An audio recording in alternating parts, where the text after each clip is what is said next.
Good day, ma'am. This is the part 1 report of Group 5, the nature, importance, and assessment of interest. Background and history of interest. Identifying the essence and origin of interest and developing precise definitions of interest has been elusive task. Three major components have been identified most often: personality, motivation and drive, and self-concept. The two most widely cited determinants of interest are nature, which emphasizes the heritability of interest, and nurture, which emphasizes socialization and learning. Now, interests are largely viewed in terms of activities that are liked or disliked and measured by interest inventories.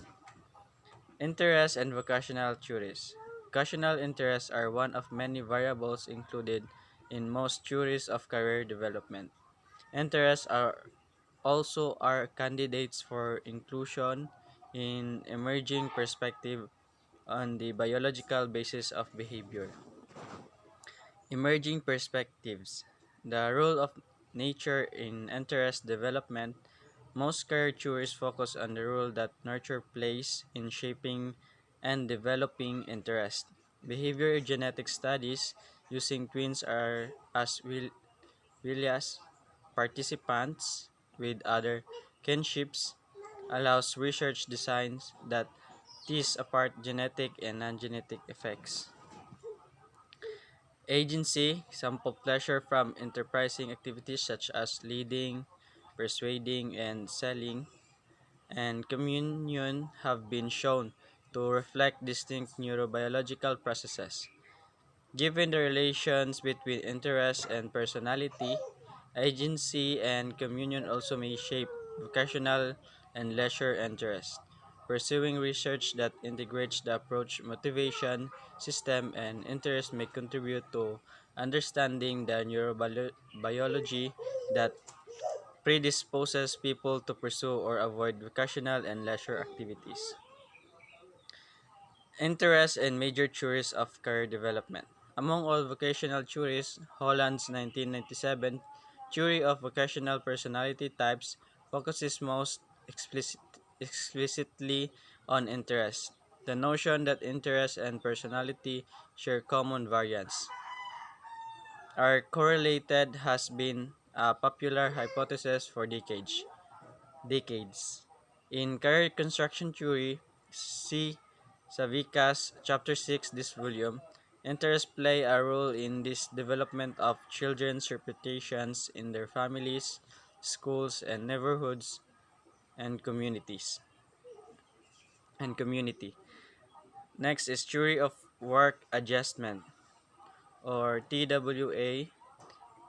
Dewis and Lofkist 1984 focuses on the way in which abilities and values and their correspondence with an environment predict work outcomes. Example: satisfaction, performance, and tenure.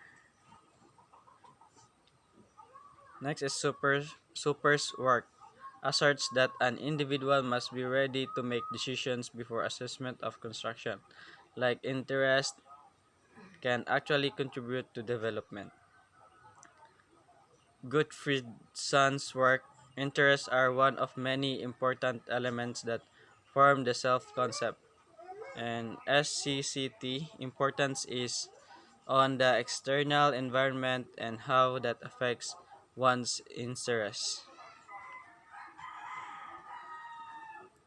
Interest, personality, and abilities. The relations between interest and personality and abilities have been studied extensively. The broad brush conclusions from this line of research is that the three constructs share a small amount of variance but are not redundant.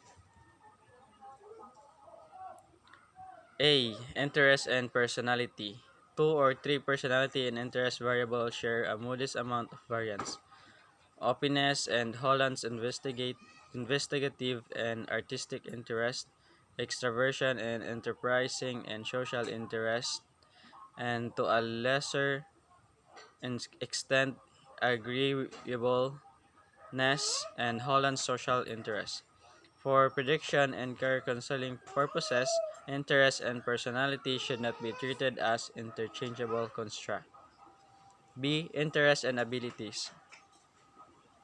E. Erickson, A. Key Strong Jr. 1943 suggested that the relationship among abilities, interests, and achievements may be likened to a boat with a motor and a rudder. The motor abilities determines how fast the boat can go. The rudder interest determines which way the boat goes.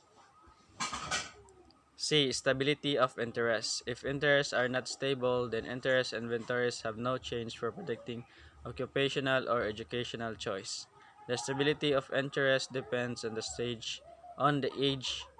The younger the participants, the less stable the interest.